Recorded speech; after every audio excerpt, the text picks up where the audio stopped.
From the headquarters of Telesur English in Quito, Ecuador, I am Estefania Bravo, and this is From the South.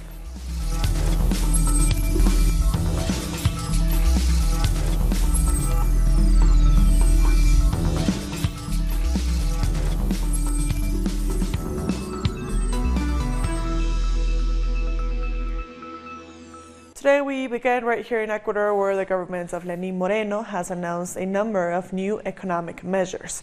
In a press conference, the government announced that it will be slashing subsidies for gas. This means that extra will now cost $1.85 from $1.48. Meanwhile, the Minister of Work, Paul Ledesma, also announced that the government of Moreno will reduce the salary of public workers by 5% and will be eliminating 25,000 vacant positions in order to cut public spending.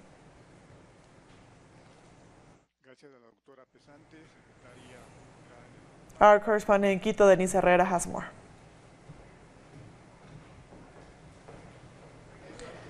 Minister of Economy Richard Martinez, alongside Labor Minister Raúl Ledesma and the Secretary of the President, Sebastián Roldán, stated that the cost of gasoline will rise from 1.48 to 1.85 per gallon. They stated the diesel for public transport and domestic use won't be modified and say that it won't affect taxes.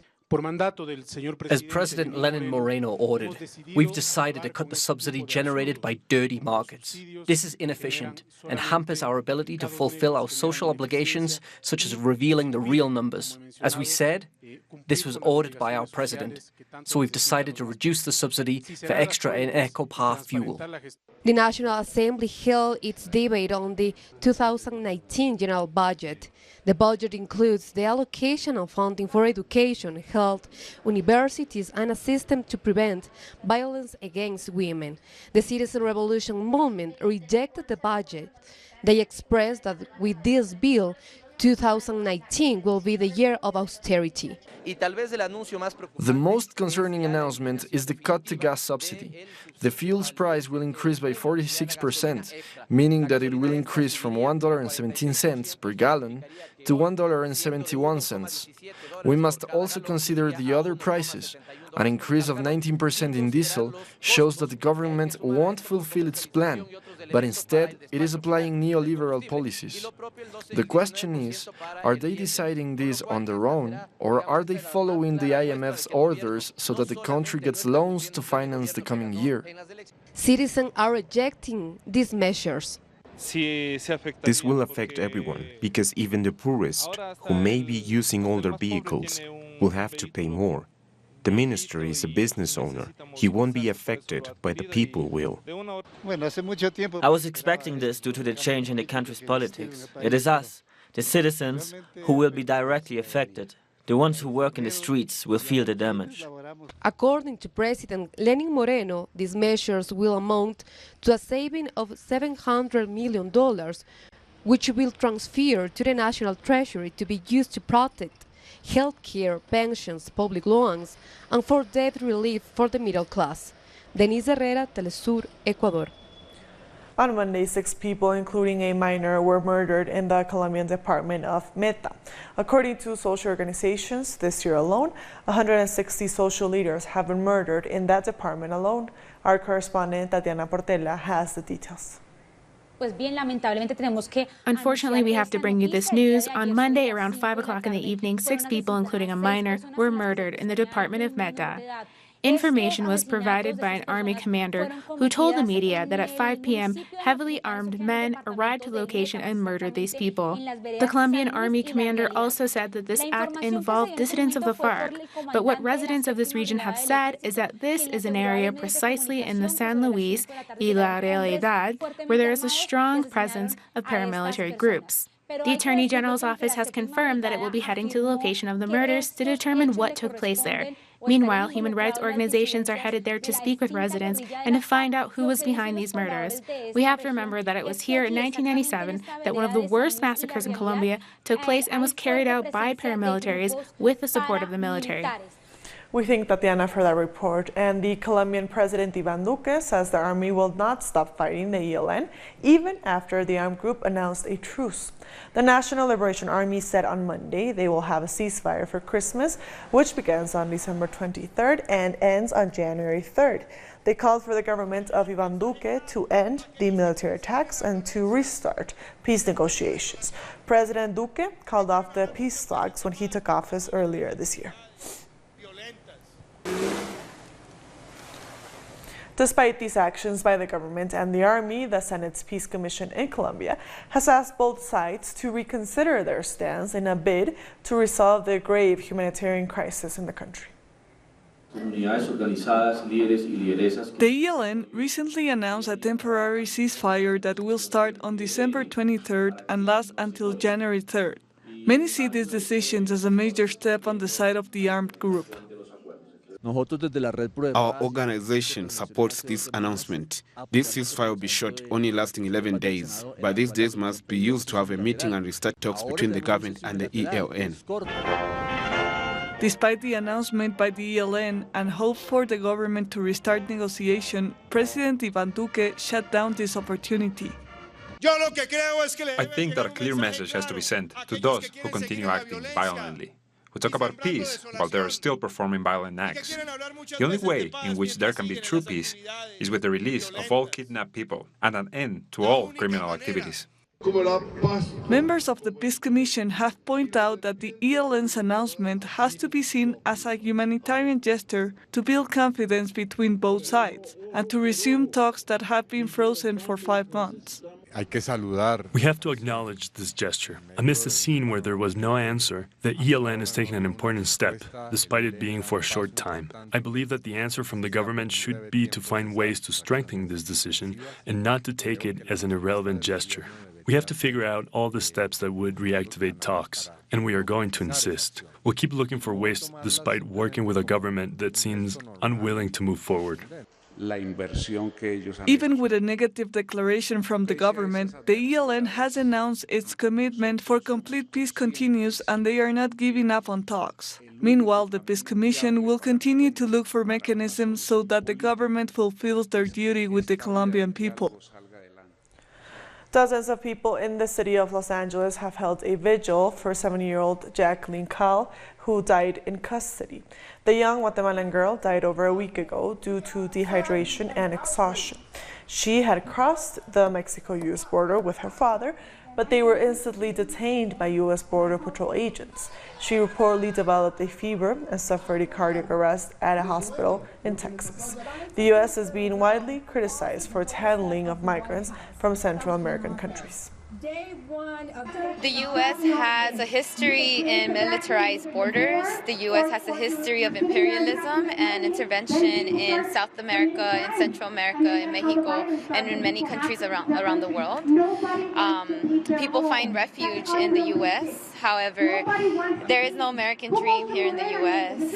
I think when a lot of immigrant communities, specifically indigenous communities, come to the U.S., they face many layers of racism and discrimination. I think that cities across the U.S. ought to be holding vigils on behalf of this little girl and demanding answers as to why did she die, why did they not give her the medical treatment that she needed, why did they put her on the bus for 2 hours before they actually reached help, why did they not believe her father when he told them that she was vomiting and she was running a high fever. These are all questions that we all want. We want to report, we want more transparency out of Border Patrol. Protests were also held in Washington, D.C. to demand justice for Jacqueline, while her family in Guatemala is asking for a transparent and neutral investigation into her death. What do we want? Justice for Jacqueline!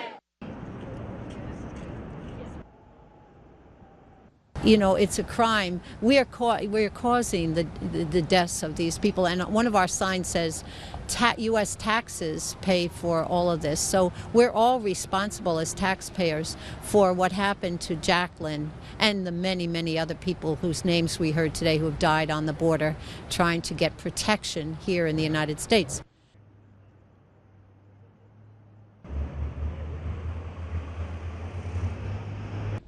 desert to cross between. Este sistema, este tipo de policía es injusta, es inhumana. Y estamos aquí diciendo no más fondos para la patrulla fronteriza, no más fondos para la migra, para ICE. There have been protests in many cities. However, the tragedy of young migrants is far from coming to a conclusion. In the United States, there are more than 15,000 minors who find themselves in the border custody. In the largest of these camps, in Tornillo, Texas, more than 2,800 are held. We've gone from hundreds to now thousands of children, kids who've been here for days, who now have been here for months, almost half a year in some cases. And even though members of Congress will visit the detention center where Jacqueline was incarcerated before her death, the United States migratory policies of Donald Trump don't look close to ending. The threat of paralyzing the government if $5 billion aren't budgeted for the construction of a border wall continues to show the priorities of the administration. The United Nations is celebrating International Migrants Day. UN Secretary General Antonio Guterres has said migration is a powerful driver of economic growth, dynamism, and understanding. He also explained that migration allows millions of people to find new life opportunities and be of benefit to their new and old communities. According to the International Organization for Migration, it is estimated that currently there are 244 million migrants globally, accounting for almost 4% of the global population. Backed with overwhelming support by the membership of the United Nations. December 18th marks the anniversary of the first victory of Bolivian President Evo Morales 13 years ago.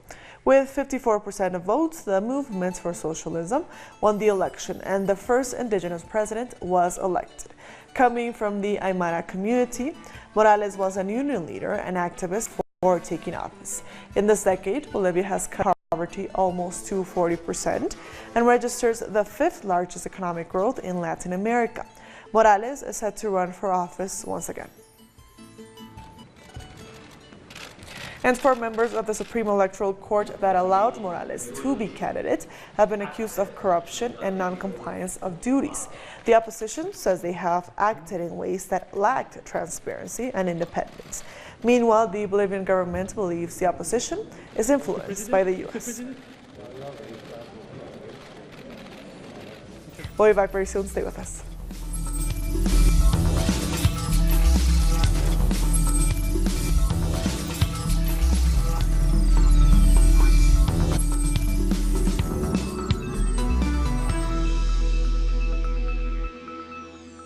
Welcome back. 2 activists protesting against the construction of a hydroelectric plant in Guatemala have been killed. Our correspondent Santiago Boton has more. In Guatemala, different social organizations condemned the murder of 2 members demonstrating against the construction of an hydroelectric central in Ixcuisis, in the department of Huehuetenango, in referring to Domingo Esteban Pedro, 41 years old, and Neri Pedro Esteban, 27 years old, whose bodies were found on Sunday with gun wounds. They were found by the local community near the river Yalvitz, where the construction of a 3rd hydroelectric plant is taking place without the consent of locals. The murders took place following a peace agreement signed on the 8th of November between the company, municipality members, and social organizations. We thank Santiago for the report, and Guatemala's reparation program for the victims of the military repression in the 80s is underway in the community of Ixcan. It was restarted just 2 weeks after the 22-year anniversary of the signing of the peace accords. This is a productive project to provide reparations to the victims of military repression during the 1980s, financed by the National Reparations Program. During this field visit, we're trying to monitor the cattle given as reparations to beneficiaries. This is the first installment of a project worth over $1 million. It was abandoned in 2015, but has recently been revived. The program owes us just over $6 million in regards to cattle purchases. We feel that with this visit and the ongoing audit, we can be hopeful about the next installment. The National Reparations Program suspended assistance of the project. Nonetheless, beneficiaries managed to move forward with the first part of the investment. Most beneficiaries have raised at least one or even two calves from the cattle they were given initially. These reparations have been restarted at a point when most community members say they feel they're in their twilight years. Some of us have moved on. They've started the eternal journey before us. I feel authorities do not trust in this project enough. The National Reparations Program came from the peace accords signed 22 years ago in order to help victims of military repression. A massive fire in Brazil's Amazon region has destroyed around 600 wooden houses but caused no deaths. The fire started in the city of Manaus on Monday and was extinguished by more than 100 firefighters. 4 people were taken to the hospital for smoke inhalation. It was most likely caused by a pressure cooker left on a stove. The fire rapidly destroyed an impoverished district of the city. Workers in Chile's port town of Valparaíso are being dispersed by police who were seen unloading tear gas on bystanders. Leaders of the strike have instructed port workers to maintain protest actions until demands are met by the government. Port workers began a strike in mid-November demanding better contracts, improved working conditions, and a bonus. Valparaíso's port handles about 55% of Chile's fruit exports, and the strike has caused massive shipment delays.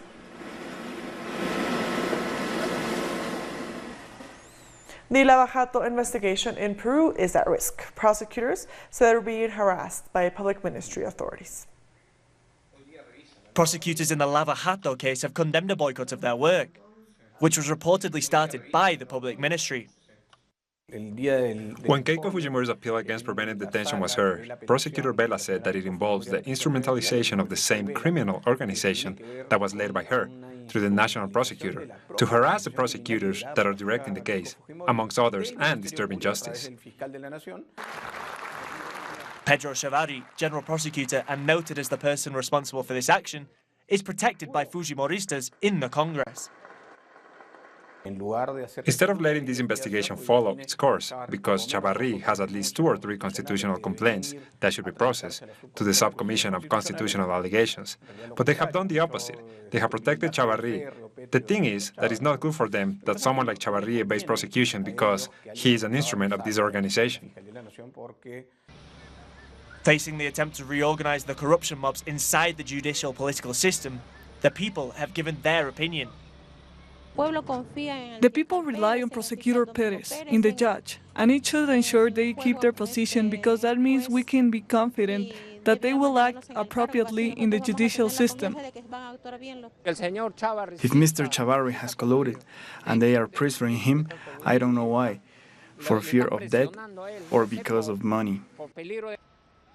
Even President Martin Vizcarra has asked the public ministry not to dismantle the investigation team on the Lava Jato case. We cannot, as an important institution like the public ministry, be changing prosecutors who are involved in the fight against corruption. So we are giving our full support as the executive whilst respecting the separation of powers, so that prosecutors in charge of these investigations remain in charge until they finish their work.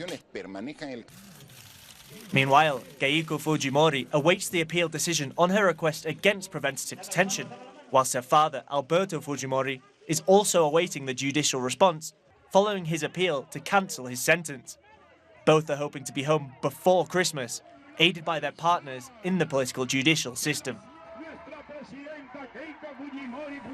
In Argentina, the Supreme Court of Justice declared unconstitutional the index that is used to calculate retirement. Our correspondent, Edgardo Esteban, has the details. Some good news have been delivered to pensioners in Argentina this holiday season. The Supreme Court has ordered the government to pay a significant amount of funds to well over 100,000 retirees. The courts ruled that the government has not been using the right index to update pension payments, so it has ordered that a new system is applied, which actually increases monthly payouts.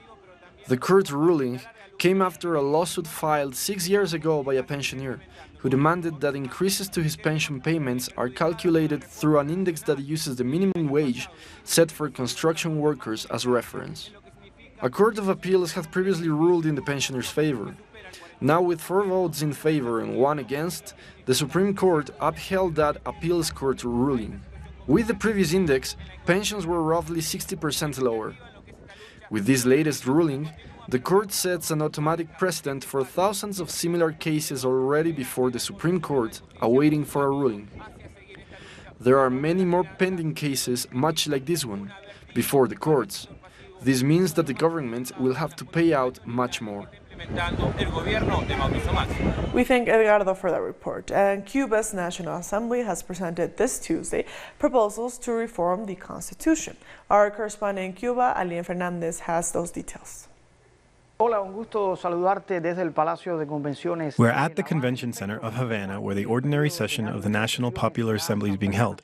Lawmakers will receive the final draft bill of the new Constitution of Cuba, which was shaped by the criteria of citizens during the process of popular consultation. 9 million Cubans participated in assemblies in order to provide their input about the text, which was written by a commission of parliamentary deputies. 50% of the Constitution has been modified, a sign of the democratic character of this Cuban process. On Wednesday and Thursday, members of Parliament will study the document, and on Friday, they will provide their criteria and will hold further debate. Once approved by this Parliament, a referendum will be held in which citizens will decide, by way of secret ballot, whether or not they agree with this new constitution. In today's session, lawmakers will also discuss computerization in Cuba and the country's housing program. Thank you, Alien, for that report. We'll be back very soon. Stay with us.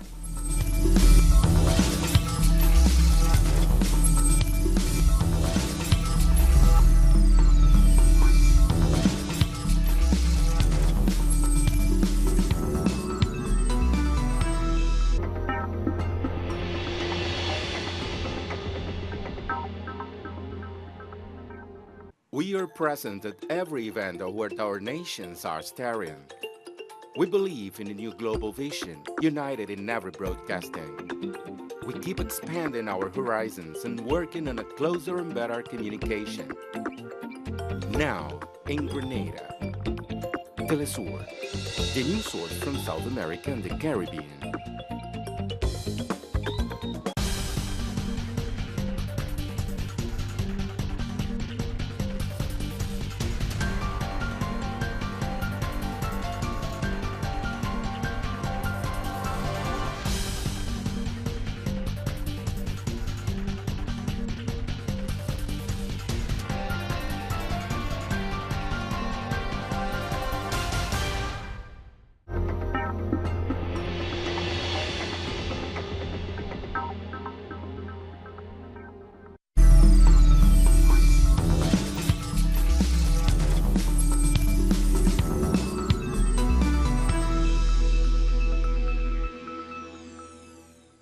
Welcome back. Belgian Prime Minister Charles Michel has resigned after the Socialist and Green parties tabled a motion of no confidence in his minority government.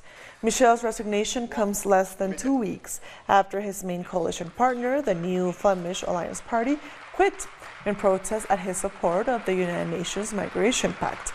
With parliamentary elections coming in May 2019, the Belgian king could ask Michel to stay in office with limited power.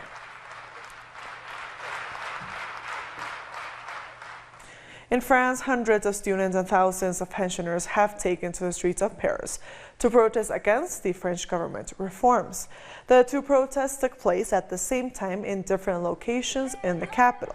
Students marched against education reforms in high school, whilst pensioners rallied in front of the economy ministry against tax increases based on retirement income.